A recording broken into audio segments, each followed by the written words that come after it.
आपने कथा सुनने के बाद भी आप पाप कर्म में लिप्त हो गए तो जो पिछला पाप है वो भी सामने आ जाएगा, वो समाप्त होने वाला नहीं। गंगा जी में स्नान करने से हमारे पाप नष्ट होते हैं। अरे भैया, जो गंगा के किनारे रहते होंगे, इसका मतलब गंगा के किनारे तो कोई पापी रहता ही नहीं होगा, वो तो रोजाना डुबकी लगाते हैं। गंगा जी में स्नान करने से पाप दूर होते हैं, ये सत्य है। लेकिन स्नान करने के बाद फिर हम पुनः जीवन में कभी पाप ना करें। और स्नान से पहले हमने जितने भी पाप किए हैं, अगर हम स्नान के बाद पूरे जीवन भर कोई भी पाप ना करें तो जो पहले के पाप हैं वो सब नष्ट हो जाते हैं। ऐसा नहीं है कि रोजाना स्नान करो, रोजाना पाप करो, रोजाना कथा सुनो। हाँ, कथा सुनने से एक फल मिलता, एक लाभ मिलता है कि कथा सुनने से हमारी बुद्धि धीरे धीरे ऐसी हो जाती है कि पाप के बारे में करना तो बहुत दूर की बात, हम सोचना ही बंद कर देते हैं। ये कथा का प्रभाव है। हे नारद, दुर्लभेव कथालोके श्रीमद्भागवतोद्भवा कोटि जन्म समुत्थेना पुण्येनैव तु लभ्यते। भागवत कथा कराना ये भी विशेष व्यक्ति के जीवन में जब कृपा होती है तभी हम करा सकते हैं, अन्यथा धनवान इस संसार में बहुत हैं, जरूरी नहीं कि वो कथा करा पाए। जब बहुत विशेष कृपा होती है तभी हमको कथा कहलवाने का फल प्राप्त होता है, अवसर प्राप्त होता है। निम्न गानाम यथा गंगा देवानाम मच्युतो यथा वैष्णवानाम यथा शंभो देवतानाम अच्युतो यथा। जैसे नदियों में गंगा जी श्रेष्ठ हैं, वैष्णवों में शंकर भगवान श्रेष्ठ हैं, उसी प्रकार से सभी शास्त्रों में, सभी पुराणों में, सभी वेदों में श्रीमद् भागवत कथा सबसे श्रेष्ठ है। और नारद, एक और बड़ी बात बताऊं आपके लिए कि ये मानवा पापी कृतस्तु सर्वदा सदा दुराचाररता विमार्गा क्रोधाग्निदग्धः कुटिलास्य कामिनः सप्ताह यज्ञेन कलो पुनन्ति ते। बड़ी सुंदर बात कही कि जिस मनुष्य ने जीवन भर पाप कर्म किए हों और मरने के बाद यदि वो प्रेत बन गया हो, वो भूत बन गया हो और उसके निमित्त भी यदि कथा करा दी जाए तो उसे प्रेत योनि से छुटकारा मिल जाता है। नारद जी कहने लगे, भगवान आपकी सब बातें समझ में आ गई, लेकिन थोड़ा मन में संशय है। और कभी भी मन में संशय मत रखो। आपके मन में कोई प्रश्न पैदा हुआ है तो उस प्रश्न का निवारण होना चाहिए। संशय मत रखो मन में। हमारे मन में संशय है। आपने कहा भागवत कथा सुनने से पाप नष्ट होते हैं, हमने कहा ठीक है। आपने कहा भागवत कथा सबसे श्रेष्ठ है, हमने कहा ठीक है, सबसे श्रेष्ठ है। लेकिन आप बोले कि ये मानवा पापी कृतस्तु सर्वदा सदा दुराचार रता विमार्गा। आपने कहा कि मरने के बाद कोई पापी यदि प्रेत बन जाए, उसके लिए कथा कहलवा दी जाए तो उसकी मुक्ति कैसे होगी? थोड़ा समझाने का प्रयास करिए। तो श्री सनत कुमार नारद जी से कहने लगे, मैं आपके लिए बड़ा सुंदर एक उदाहरण सुनाता हूं कि तुंगभद्रा तटे पूर्वम भूतिपत्यन्नमुत्तमम् यत्र वर्णा स्वधर्मेण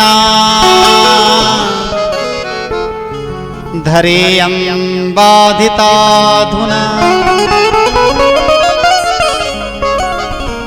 एक तुंगभद्रा नाम की नदी है, उस नदी के किनारे एक नगर बसा हुआ है, उस नगर का नाम है उत्तम नगर। यत्र वर्णा स्वधर्मेणा, उस गांव के अंदर सभी वर्णों के लोग निवास करते हैं, ब्राह्मण, क्षत्रिय, वैश्य और शूद्र। उसी गांव में एक पंडित जी रहते हैं जिनका नाम है आत्मदेव। बड़े सुशील, विद्वान, नित्य परमात्मा की पूजा करने वाले, परमात्मा का ध्यान करने वाले, परमात्मा की आराधना करने वाले, बहुत शांत स्वभाव। पंडित जी की पत्नी का नाम है धुंधली। जो धुंधली देवी है वो पंडित जी से बिल्कुल विपरीत। पंडित जी पूरब, धुंधली पश्चिम। कई बार होता है ना, पति पत्नी एक दूसरे के विपरीत हो जाते हैं। पति कहता है उस काम को कहो तो पत्नी नहीं करती है, और कई पति भी ऐसे होते हैं पत्नी जिस काम की कहे पति नहीं करते। धुंधली का स्वभाव कैसा है? व्यास जी महाराज ने बड़ा सुंदर वर्णन किया है धुंधली के बारे में कि लोक वार्ता रता क्रूरा प्रायसो बहुजल्पिका सूरा चाग्रह कृत्येषु कृपणा कलह प्रिया। धुंधली की व्याख्या करते धुंधली कौन है? आप सब में से तो कोई धुंधली नहीं है, जो धुंधली है मैं उसके बारे में बता रहा हूं। किसे कहते हैं धुंधली? कि लोक वार्ता रता क्रूरा, जो फालतू की बातों को लेकर के झगड़ने लग जाए,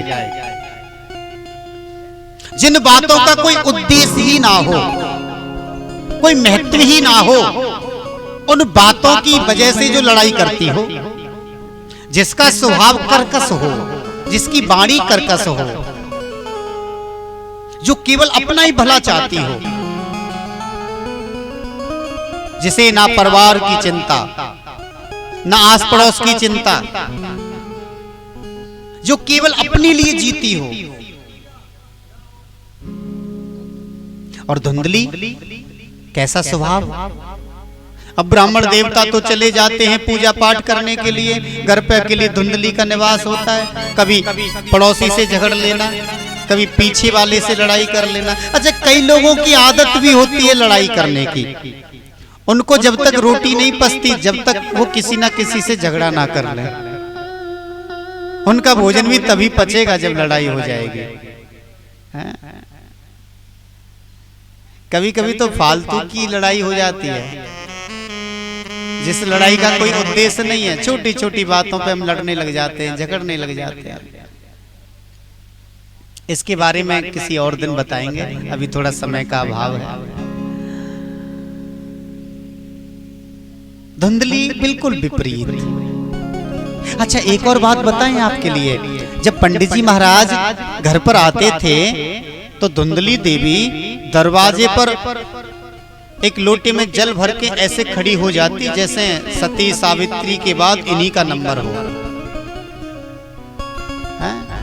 अच्छा, एक बंगाल में कहावत है, अति भक्ति चोरेर लक्षण। जहां पर ज्यादा दिखावट मिले समझ लो उसके मन में कोई ना कोई खोट बैठा हुआ है। अति भक्ति चोरेर लक्षण। लेकिन परमात्मा को बनावटीपन पसंद नहीं है। परमात्मा कहते हैं भैया मुझे बनावटीपन नहीं चाहिए, मेरे लिए तो निर्मल मन बनाओ, पवित्र मन बनाओ। पंडित जी के घर में कोई संतान नहीं है। पंडित जी के घर में एक गाय है, लेकिन अभी तक कोई बछड़ा बछड़ी नहीं हुआ। पंडित जी के घर में तुलसी भी है, लेकिन पता नहीं क्यों बार बार तुलसी सूख जाती है। आस पड़ोसियों का आना शुरू हुआ। बोले पंडित जी, आपके घर की तुलसी तो बड़ी जल्दी सूख जाती है। पता नहीं भैया। अच्छा, आपके घर में गाय भी है? बोले हाँ, लेकिन हमने तो देखा नहीं कभी इसने दूध दिया हो। पंडित जी बोले भैया अभी तक इसके कोई बच्चा नहीं हुआ। अच्छा पंडित जी, बालक तो आपके पास भी नहीं? बोले हाँ।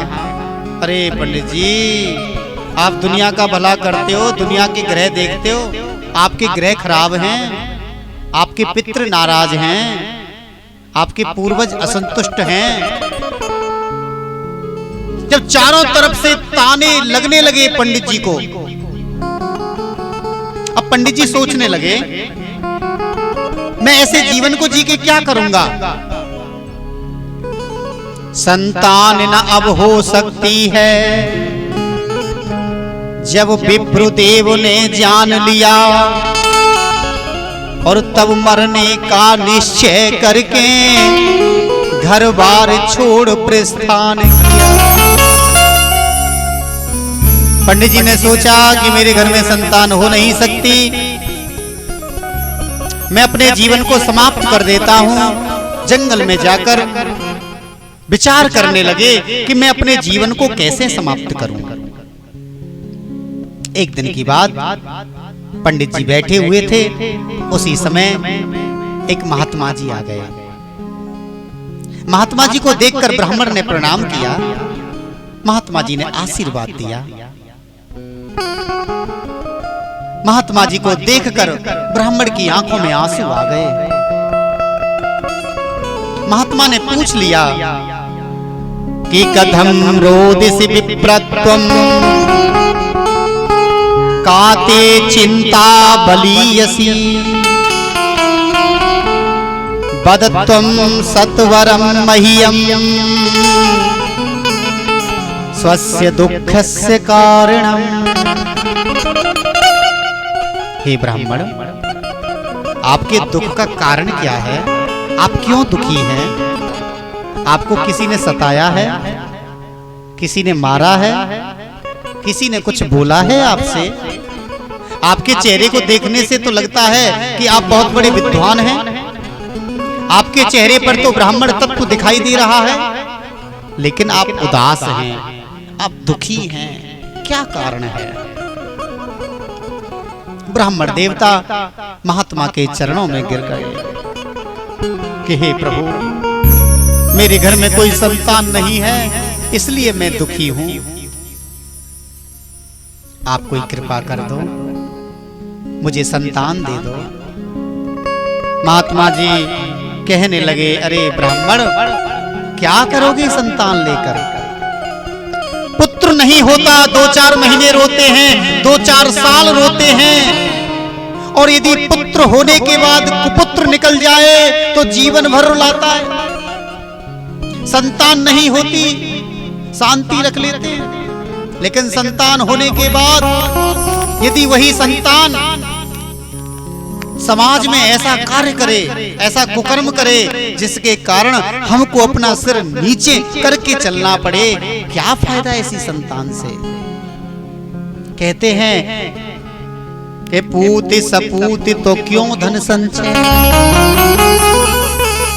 और पूति कपूति तो क्यों धन संचय। पुत्र यदि सुपुत्र है तो भी भैया धन एकत्रित करने की आवश्यकता नहीं। यदि पुत्र सुपुत्र है तो वो इतना कमा देगा, इतना कमा देगा कि आपकी आवश्यकता नहीं पड़ेगी। और पूति कपूति तो क्यों धन संचय, और पुत्र यदि कुपुत्र है, आप कितना भी धन कमा लो, कितना भी पैसा कमा लो, वो सबको बर्बाद कर देगा। अरे पंडित जी, अनन्य ममता विष्णु ममता प्रेम संगता, भाव सा एव संत्रात्मा बुद्धि प्रेमा निगद्यते। जैसी ममता हम संतान की प्रति करते हैं, वैसी ममता गोविंद के चरणों में रखो, वैसी ममता प्रभु के चरणों में करो। पंडित जी कहने लगे, महात्मा जी मैं भी प्रवचनी सुनाता हूं दुनिया को। मैंने बहुत कथाएं सुनाई हैं, यजमानों के घर में बहुत पूजा करवाई है। मैं भी सत्संग सुनाया करता था। मुझे आपकी सत्संग की बातें अच्छी नहीं लग रही। मुझे तो बेटा चाहिए, बेटा। और महात्मा जी, आप ठहरे महात्मा, आपको क्या पता कि बेटे का सुख क्या होता है। जब छोटा बच्चा होता है और बच्चा जब अबोध होता है, रोता है, हमें बड़ा अच्छा लगता है, हंसता है, बड़ा अच्छा लगता है। जब थोड़ा बड़ा हो जाता है, पापा पापा, मम्मी मम्मी कहता है, बड़ा अच्छा लगता है। हम उसकी तोतली भाषा को देख करके प्रसन्न होते हैं। और महात्मा जी, जब हमारा पुत्र तोतली भाषा में हमको पुकारता है, हमको बुलाता है, तो बड़ा आनंद आता है। आप क्या जानते हो संतान सुख क्या होता है? आप ठहरे महात्मा। महात्मा जी बोले, पंडित जी, मैंने तुम्हारी मस्तिष्क रेखा को पढ़ लिया है। तुम्हारे जीवन में 7 जन्म न विद्यते, 7 जन्मों तक कोई संतान ही नहीं है।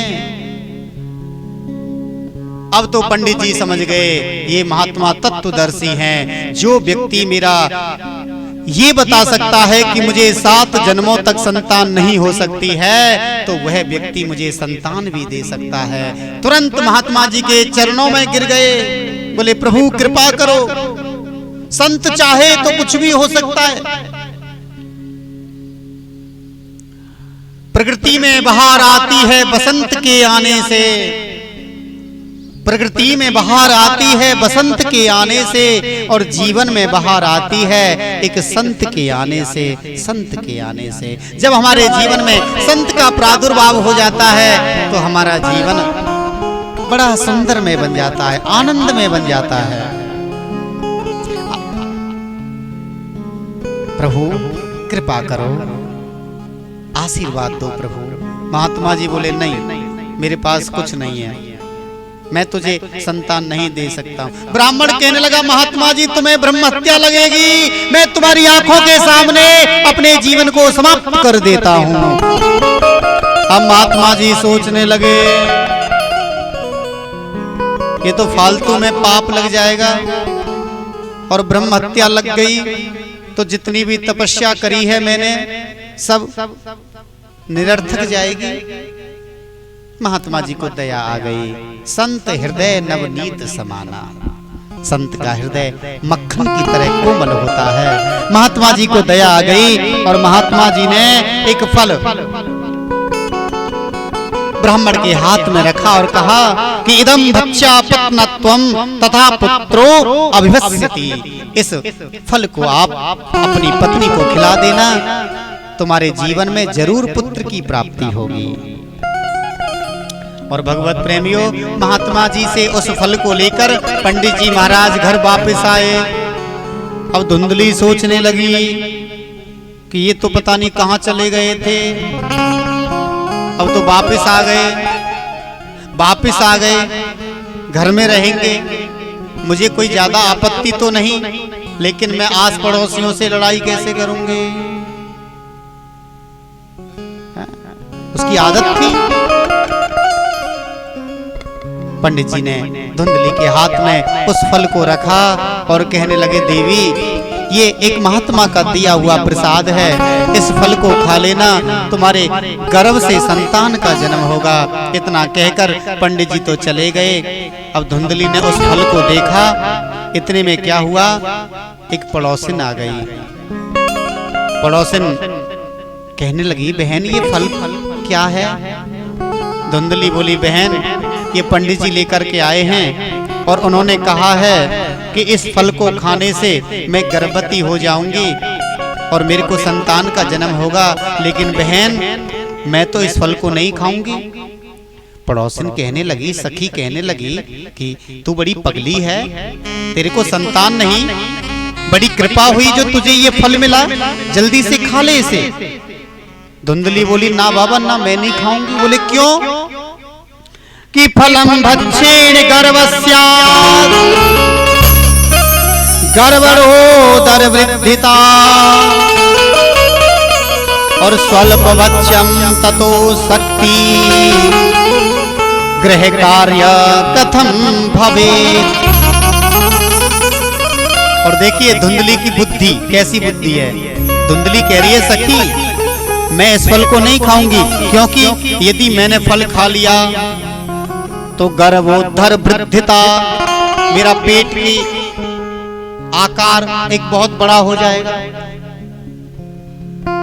और पेट का जब आकार बड़ा हो जाएगा तो मुझे खाना भी अच्छा नहीं लगेगा। मैंने सुना है कि जब माँ के पेट में बालक होता है तो माँ को प्रारंभ में कुछ भी अच्छा नहीं लगता। अगर मेरी ऐसी स्थिति हो गई तो मैं क्या खाऊंगी। सखी कहने लगी बहन 9 महीने की बात है, 9 महीने के बाद में खूब खाना, खूब घूमना। ना बहन ना, मैं फल को नहीं खाऊंगी।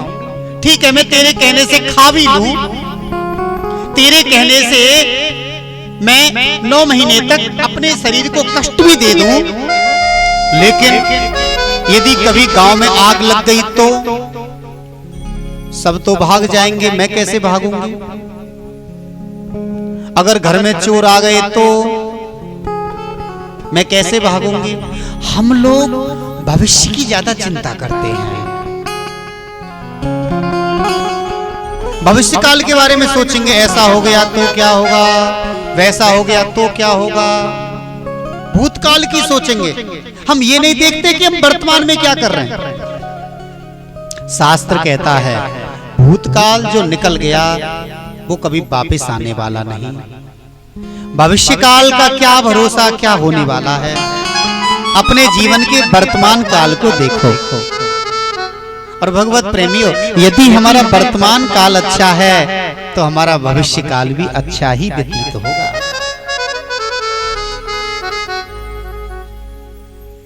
बोले तूने बड़ी अचंभे की बात कही।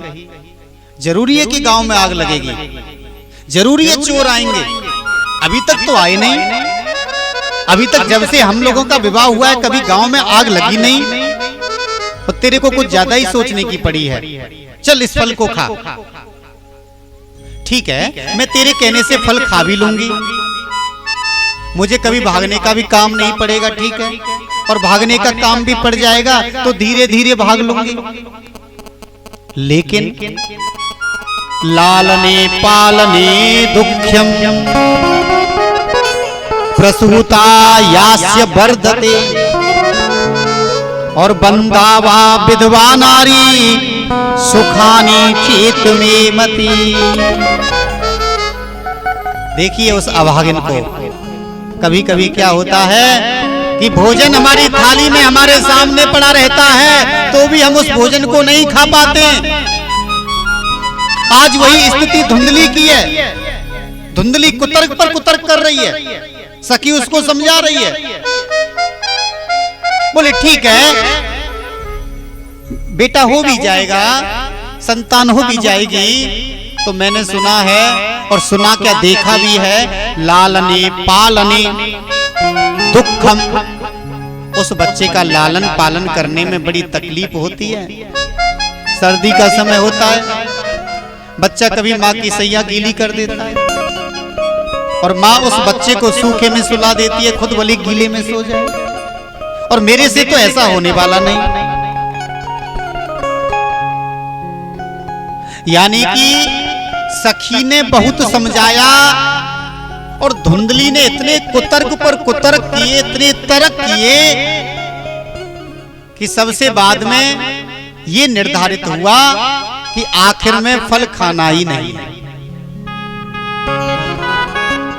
सखी चली गई। दूसरे दिन उसकी बहन आई। धुंधली ने अपनी बहन को पूरा वृत्तांत सुना दिया कि बहन ये फल तुम्हारे जिया जी लेकर के आए हैं और मैं इसे खाना नहीं चाहती।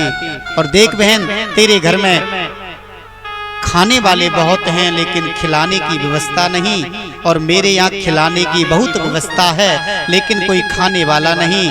मैंने सुना है कि तू भी गर्भवती है, इस बार तेरे को जो संतान हो उसे मुझे दे देना, मैं तेरे पति को कुछ धन दे दूंगी।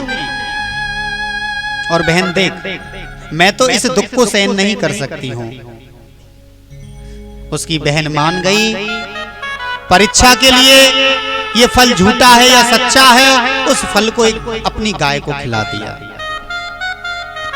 धीरे धीरे समय निकला, बहन के यहाँ एक बालक का जन्म हुआ। गुप्त विधि से बहन उस बालक को धुंधली को देने के लिए आई। धुंधली ने चारों तरफ हल्ला मचा दिया कि मेरे को बेटे का जन्म हुआ है। पंडित जी बड़े प्रसन्न हुए, जात कर्म संस्कार किया, नामकरण संस्कार करने लगे और कहने लगे कि मेरा नाम है आत्मदेव, मैं अपने पुत्र का नाम रखूंगा परमात्मा देव। धुंधली कहने लगी, वाह जी महाराज, 9 महीने पेट में मैंने रखा और नाम रखोगे अपने जैसा? झूठ बोल रही है। देखो, जहां झूठ है वही तो धुंधली है। जो झूठ पर झूठ बोलता है, झूठ पर झूठ बोलता है, असत्य को छिपाने का प्रयास करता है, वही तो धुंधली है। बोली 9 महीने पेट में मैंने रखा, नाम रखोगे अपने नाम जैसा? बोले नहीं चलेगा। ऐसी लड़ाई तो आजकल भी होती है। पत्नी कहती है बच्चे का नाम मैं अपने नाम जैसा रखूंगी, पति कहता है मेरे नाम जैसा। मैं शहरों में देखा करता हूँ, बोलते हैं महाराज जी क्या नाम रखें? बोली मेरा नाम है धुंधली, इसलिए मैं अपने बेटे का नाम रखूंगी धुंधकारी। नाम पड़ गया धुंधकारी। 3 महीने का समय निकला। 3 महीने के बाद जिस फल को गाय को खिलाया था, उसके गर्भ से भी एक बड़े सुंदर बालक का जन्म हुआ। संपूर्ण शरीर मनुष्य जैसा, कान है गाय जैसे। पंडित जी ने नाम रख दिया गौकर्ण।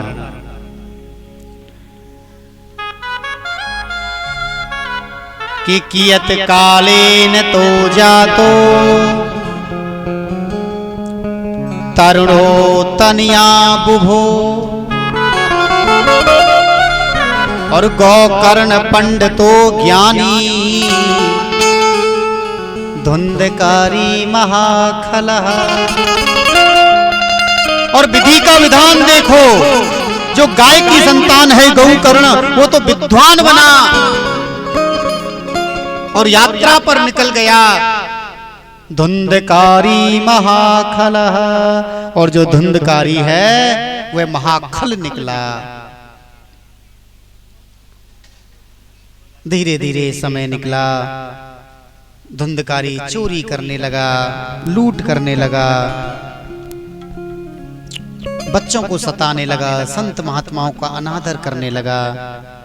एक दिन पिताजी बड़े अशांत हो गए। गौकर्ण जी महाराज आए। गौकर्ण जी पूछने लगे पिताजी क्यों उदास बैठे हो? तब पिताजी कहने लगे बेटा मेरे से बहुत बड़ी गलती हो गई, बहुत बड़ी भूल हो गई मेरे से। आज पंडित जी सोच रहे हैं कि मैं महात्मा की बात मान लेता तो आज मुझे रोना नहीं पड़ता। महात्मा जी ने कहा था ना कि पुत्र होने के बाद यदि कुपुत्र निकल जाए, लेकिन मैं तो पीछे ही पड़ गया कि नहीं मुझे तो बेटा चाहिए, मेरा नाम चलाएगा, नाम चलाएगा। अरे भाई काहे का नाम चलाती है संतान? पिता की तेर भी नहीं होती, उससे पहले कोर्ट पहुंच जाते हैं। पिता के नाम को हटाओ, हमारा नाम जोड़ो। क्या नाम चलाया? क्या कपाल भाती क्रिया करने के लिए संतान का जन्म होता है?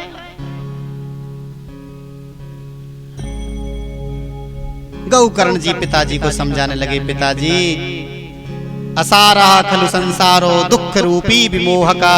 ये जो संसार है ये दुख है, दुखालय है, इसमें दुख ही दुख भरा हुआ है। देहिस्तेमासे रुदरे अभिमतिम त्यजत्वम जाया सुता दिसु सदा ममतां विमुंचा। पश्यानि सं जगदिदं क्षणभंगनिष्ठं वैराग्यरागि रसिको भव भक्ति निष्ठा। गौकर्ण जी पिताजी को समझाने लगे पिताजी परमात्मा का चिंतन करो, ये तो जीवन है, आना जाना है, कोई आ रहा है कोई जा रहा है। जैसे रेलगाड़ी में हम लोग बैठे रहते हैं, कोई स्टेशन पे चढ़ता है कोई स्टेशन पर उतरता है, जिसका स्टेशन जहां आया वो वहीं उतर जाता है। हम गाड़ी में बैठते हैं, हमारे आसपास जो भी बैठे रहते हैं, हमारा सबसे परिचय भी होता है, बातचीत भी करते हैं, एक दूसरे को देखते भी हैं, लेकिन जैसे स्टेशन आया हम लोग अलग अलग हो जाते हैं। यही संसार का खेल है। ये संसार एक रेलगाड़ी है। इस रेलगाड़ी रूपी संसार में कोई आ रहा है, कोई जा रहा है, यही तो चक्र चल रहा है। पिताजी को समझाया। पिताजी जंगल में जाकर भागवत जी के 10वें स्कंद का पाठ करते हुए अपने पंच भौतिक शरीर का परित्याग कर देते हैं। इधर धुंधकारी अकेला घर में रहने लगा, माँ को मारने लगा, पीटने लगा। आज माँ भी रोने लगी कि मैं यदि उस फल को खा लेती तो मेरे गर्भ से भी गौकर्ण जैसी संतान होती। और भगवत प्रेमियों, जब चिड़ियों ने चुग खेत लिया, अब पछताए क्या होता है, अब पछताए क्या होता है।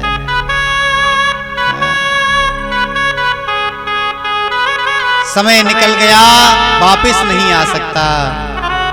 बंदूक से निकली हुई गोली वापस नहीं आ सकती। बाद में हम कितना भी पछताते रहे। मां ने भी जंगल में जाकर कुएं में गिरकर अपने पंच भौतिक शरीर का परित्याग कर दिया। इधर धुंधकारी अपने घर में 5-5 वेश्याओं को ले आया, चोरी करने लगा। पंडित जी के स्वर्ग जैसे घर को, स्वर्ग जैसे मंदिर को आज नरक का अड्डा बना दिया। रात को 12-12 बजे माथे पर काली पट्टी बांधकर धुंधकारी आता है। एक दिन राजा के यहाँ चोरी हुई, धुंधकारी धन चुरा करके लाया, वेश्याओं को धन दिया। अब 5 वेश्याएं विचार करने लगी कि किसी ना किसी दिन तो धुंधकारी पकड़ा जाएगा, और पकड़ा जाएगा तो हमारा नाम भी लेगा, हमारा नाम लेगा तो हमको भी राजा सजा देगा, क्यों ना हम इसे मार दें। और धुंधकारी के घर में ही 5 वेश्याओं ने धुंधकारी को समाप्त कर दिया, और अधमरा करके उसके आंगन में गड्ढा खोदकर उसमें धुंधकारी को गाड़ दिया। भगवत प्रेमियों, थोड़ा समझने का प्रयास करें। आत्मदेव, प्रत्येक जीव आत्मदेव है। गाय हमारे जीवन के सद्गुण हैं, और धुंधली हमारे जीवन की कुबुद्धि है। जहां कुबुद्धि है वहां धुंधकारी का जन्म होता है। धुंधकार, जहां अंधकार ही अंधकार है, जहां प्रकाश है ही नहीं। जिसके जीवन में कुबुद्धि प्रवेश कर जाएगी उसका जीवन अंधकार में बन जाता है। और जहां सुबुद्धि है, जहां सद्गुण है, वहां गौकर्ण। जहां सद्विचार है, जहां सद्भावना है, जहां सत्यनिष्ठा है, वहां पर गौकर्ण। गौकर्ण एक सत्य का नाम है, एक प्रकाश का नाम है। सद्गुण में प्रकाश है, धुंधली में अंधकार है। जहां अंधकार है वहां ये 5 वेश्याएं। 5 वेश्याएं क्या? ये जो हमारी 5 इंद्रिय हैं, ज्ञान इंद्रिय, ये सब 5 वेश्याएं हैं। हम सोचते हैं गंदा देखें, गंदा सुने, गंदा खाएं, ऐसा ही तो हो रहा है। हम लोगों को अच्छा सुनना पसंद ही नहीं है। पहले का समय देखो, बड़े बूढ़ों से पूछो, पहले चौपाड़ लगा करती थी, बड़े बूढ़ों के पास लोग बैठा करते थे, बातचीत हुआ करती थी, सत्संग हुआ करता था। अब क्या सत्संग रह गया है? अब तो व्यक्ति अकेला ही सत्संग कर लेता है मोबाइल खोल करके, किसी की आवश्यकता ही नहीं है। बस मोबाइल खोला, सत्संग शुरू। अब वहां पर क्या सत्संग हो रहा है ये भगवान जाने। तो जहां धुंधली है वहां अंधकार है, और जहां अंधकार है वहां पर हमारा जीवन समाप्त है। धुंधकारी प्रेत बन गया, जिसकी अकाल मृत्यु होती है, जो आत्महत्या करता है, जो जल के मरता है, पानी में डूब के मरता है, फांसी लगा के मरता है, उसकी गति नहीं होती, प्रेत बन गया। एक दिन की बात, गौकर्ण जी महाराज रात्रि में अपने घर में आए। बैठ करके भजन कर रहे थे। या निशा सर्वभूतानाम तस्समी संयमी जागृति पुरुषः। जिस समय पूरा संसार सोता है उस समय साधक भजन करता है। और भगवत प्रेमियों, रात के समय भजन करने में बड़ा आनंद आता है, शांति रहती है। गौकर्ण जी भजन कर रहे थे, उसी समय बड़ी बड़ी आवाजें आने लगी। कभी शेर की आवाज, कभी चीते की आवाज, कभी बकरी की आवाज, बड़ी बड़ी भयानक भयानक आवाजें। गौकर्ण जी ने चारों तरफ देखा, भाई कौन हो, मुझे क्यों डराने का प्रयास कर रहे हो। गौकर्ण जी ने हाथ में जल लिया और जैसे ही जल का छिड़काव किया, उसी समय एक परछाई हाथ जोड़ के खड़ी हो गई और कहने लगी कि अहम भ्राता त्वदीयोऽस्मि धुंधकारी तु नामतः स्वकीयेनैव दोषेण ब्रह्मत्वं नासितं मया। भैया, मेरा नाम है धुंधकारी, मैं आपका भाई हूँ। अरे भैया धुंधकारी, तेरी ऐसी अधोगति, मैंने तो तेरे नाम से पिंड दान भी कर दिए। भैया कितने भी पिंड दान कर लो, मेरी मुक्ति नहीं हुई, मेरी मुक्ति नहीं हुई। ठीक है, मैं तेरी मुक्ति का कोई ना कोई उपाय सोचूंगा। सुबह हुआ, गांव वालों से पूछा, भैया एक प्रेत की मुक्ति कैसे हो सकती है। गांव वाले बोले, भैया हमें नहीं पता। तब गौकर्ण जी महाराज ने सूर्य भगवान को हाथ जोड़ करके पूछा कि हे भुवन भास्कर, आप ही बताओ कि एक प्रेत की मुक्ति कैसे हो सकती है। तब सूर्य भगवान कहने लगे, श्रीमद् भागवतान मुक्ति सप्ताहम वाचनम कुरु। एक प्रेत को मुक्त श्रीमद् भागवत कथा कर सकती है। गौकर्ण जी महाराज ने भागवत कथा का आयोजन किया, पूरा गांव एकत्रित हुआ। धुंधकारी से कहा, भैया धुंधकारी तुम भी आ जाओ और कथा सुनो। अब प्रेत का शरीर तो होता नहीं, वहीं पर एक बांस का पेड़ था। उस बांस के पेड़ में अंदर धुंधकारी प्रवेश कर गया। और बड़े अचंभे की बात, पहले दिन की कथा हुई, पहली ग्रंथि फट गई। दूसरे दिन की कथा हुई, दूसरी ग्रंथि फट गई। तीसरे दिन की कथा हुई, तीसरी ग्रंथि फट गई। 7 दिनों में 7 ग्रंथियां फट गई। और जब कथा पूर्ण हुई, तब भगवान विष्णु के पार्षद धुंधकारी को लेने के लिए आओ, हमारे विमान में चढ़ो। और भैया जैसे ही धुंधकारी प्रभु के पार्षदों के विमान में चढ़ने लगे, इतने में गौकर्ण जी ने प्रभु पार्षदों के हाथ पकड़ लिए। और गौकर्ण जी प्रभु पार्षदों से कहने लगे कि अत्रेव बहिवा सन्ति श्रोतारो मम निर्मला आनी तानी विमानानि नातेषां युग प्रकृता।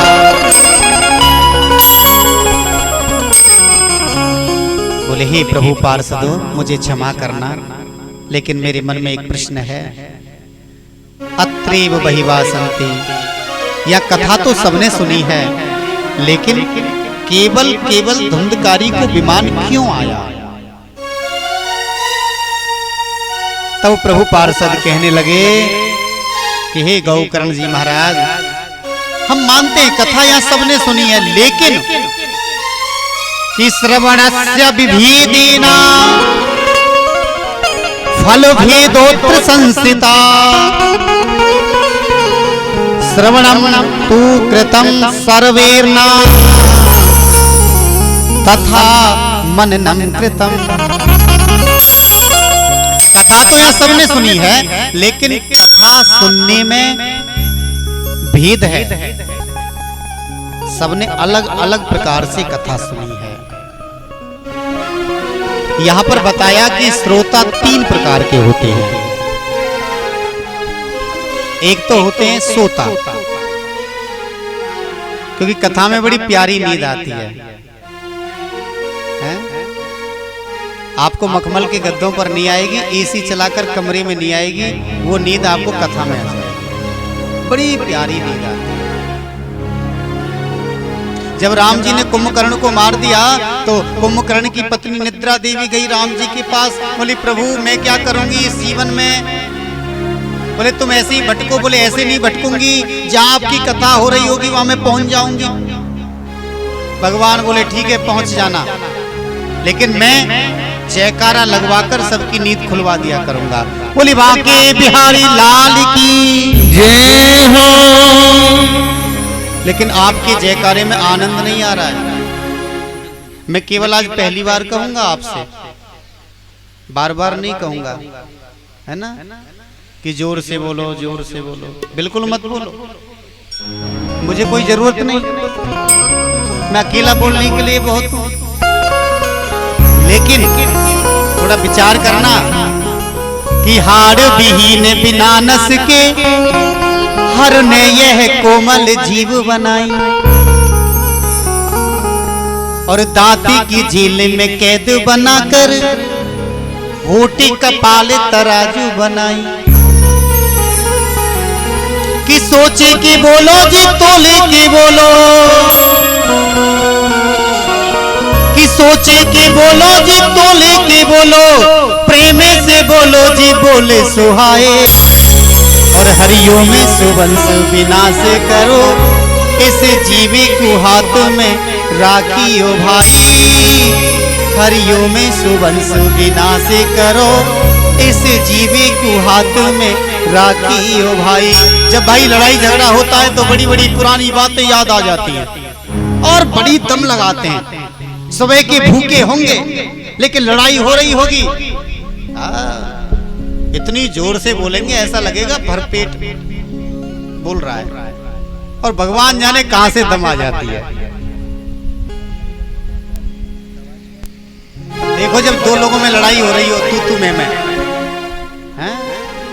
अच्छा, लड़ाई के समय याद शक्ति भी बड़ी तेज हो जाती है। 20 साल पुरानी बात याद आ जाएगी। तूने मेरे साथ ऐसा किया, तूने वैसा किया, तू तेरे घर वाले ने ऐसा किया, तेरी पत्नी ने वैसा किया। लेकिन भगवत प्रेमियों, केवल लड़ने के लिए जिब्या नहीं बनाई, सुंदर बोलने के लिए जिब्या बनाई है। प्रभु का जय घोष जोर से करो। अच्छा, मैं नहीं कहूंगा कि जोर से करो, मैं तो ये कहूंगा धीरे से करो। बोल बाके बिहारी लाल की।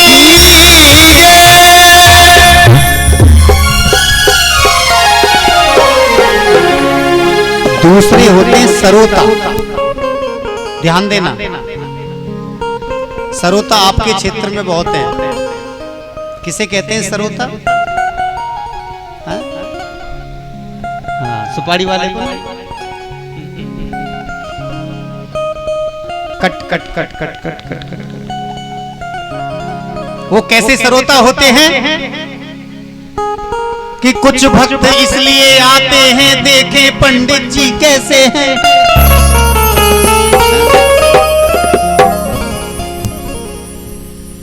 इस सरोता की गिनती हो रही है कि कुछ भक्त इसलिए आते हैं, देखे पंडित जी कैसे हैं, और कुछ भक्त यही देखते हैं वो कथा किस तरह कहते हैं।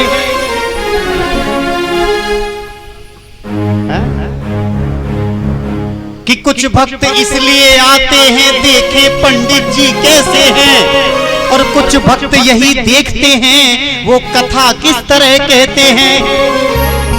और पंडित जी कथा सुनाते हैं,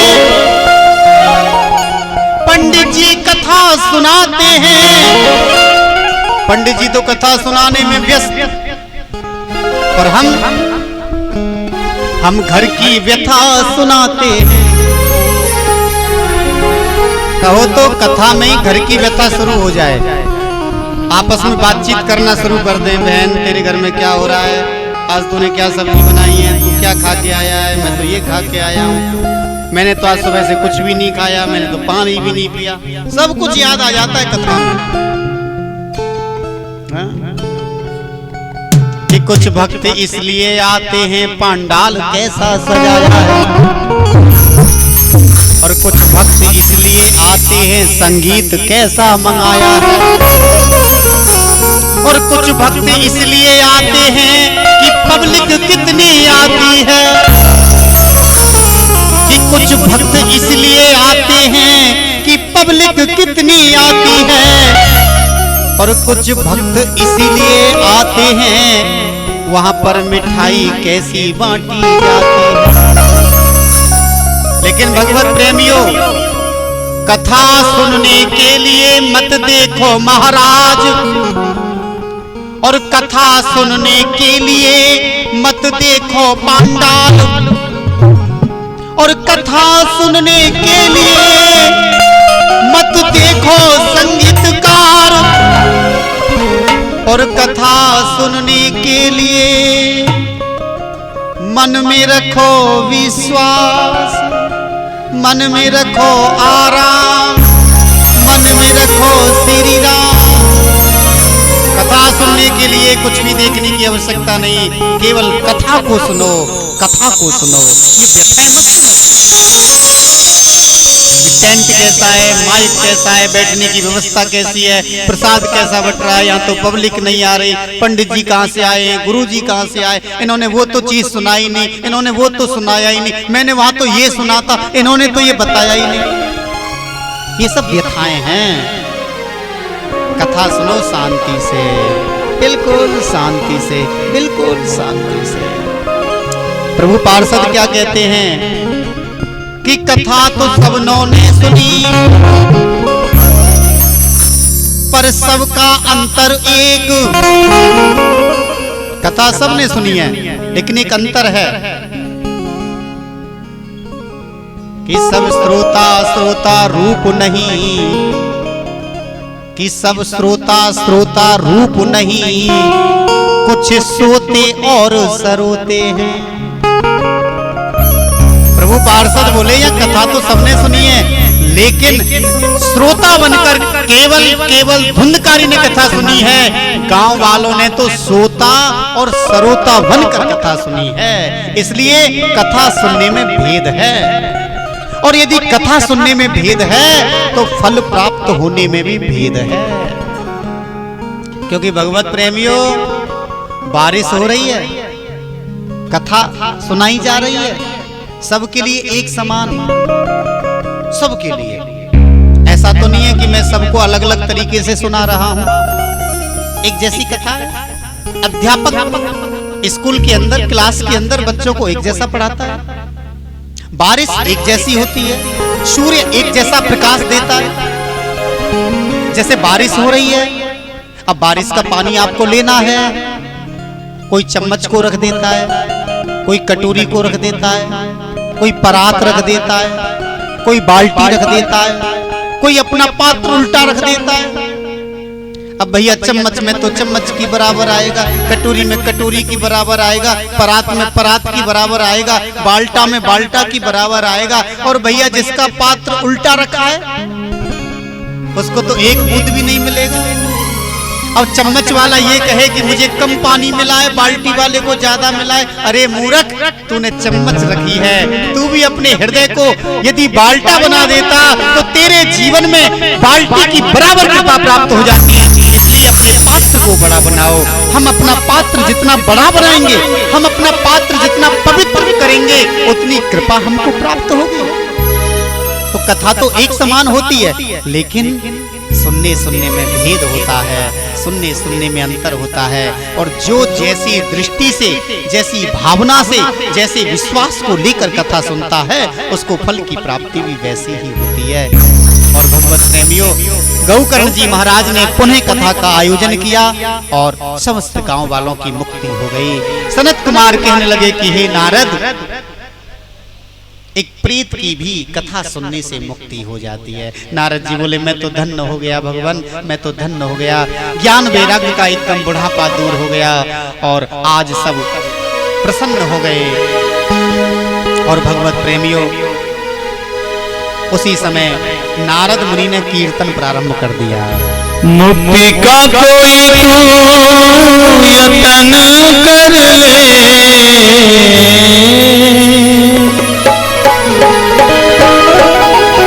मुक्ति का कोई तू यतन कर ले। अरे रोजे थोड़ा थोड़ा, रोजे थोड़ा थोड़ा प्रभु का भजन कर ले, रोजे थोड़ा थोड़ा प्रभु का भजन कर ले। मुक्ति का कोई तू यतन कर ले, मुक्ति का कोई तू यतन कर ले, रोजे थोड़ा थोड़ा प्रभु का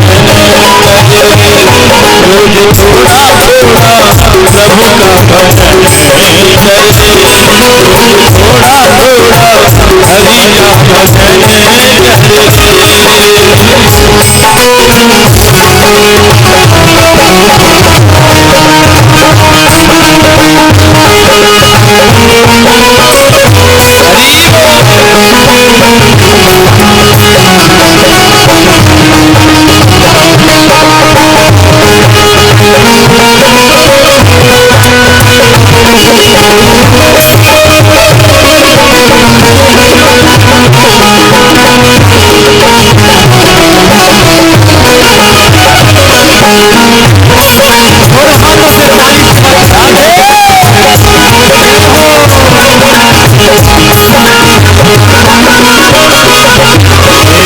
भक्ति करेगा तो बड़ा सुख पाएगा, भक्ति करेगा तो बड़ा सुख पाएगा, भक्ति से आत्मा का मैल छूट जाएगा, भक्ति से आत्मा का मैल छूट जाएगा, आत्मा के साथ तू मनन कर ले, आत्मा के साथ तू मनन कर ले, थोड़ा थोड़ा हरि का भजन कर ले, थोड़ा थोड़ा प्रभु का भजन कर ले। मुक्ति का कोई तू यतन कर ले, मुक्ति का कोई तू यतन कर ले, थोड़ा थोड़ा हरि का भजन कर ले, थोड़ा थोड़ा प्रभु का भजन कर ले। संगत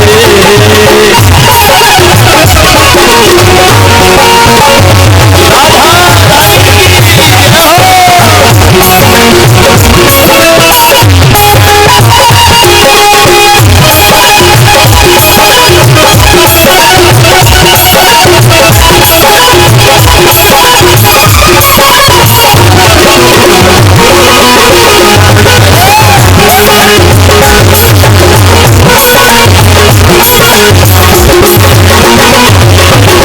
लोगों की,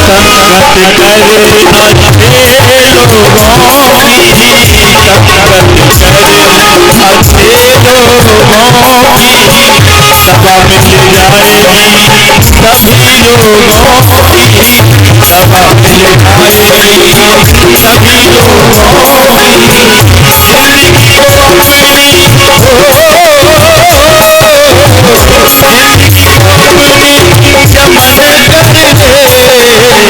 जिंदगी को अपनी चमन कर ले, हरि का भजन कर ले, थोड़ा थोड़ा हरि का भजन कर ले।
धरेगा तो गुणगान गाएगा, रेवत धरेगा तो गुणगान गाएगा। आत्मा के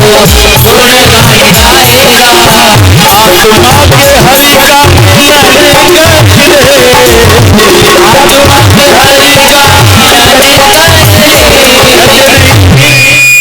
आत्मा से हरि का मिलन कर ले। ऐसे थोड़ी नहीं होगा।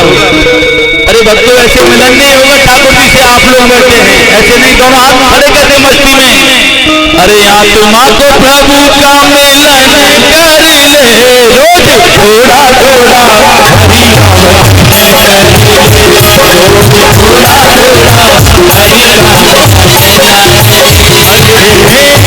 ले, आत्मा को कोई का थोड़ा थोड़ा हरि का भजन कर ले, रोज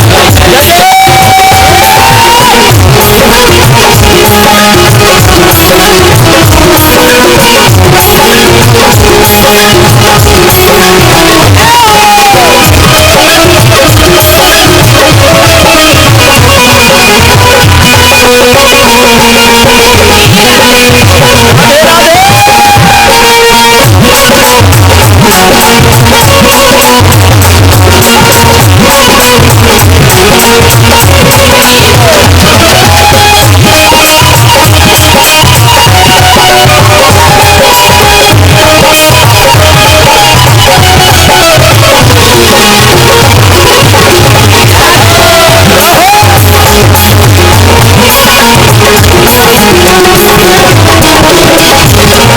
थोड़ा हरि का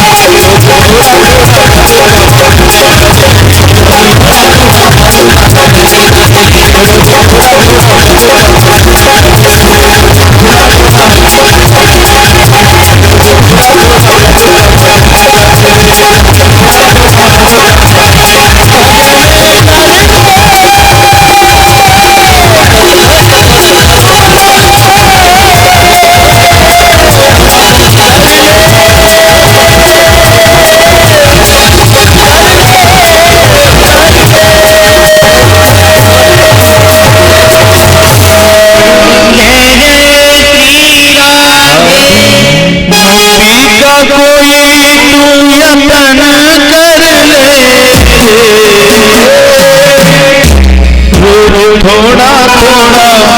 थोड़ा हरि का भजन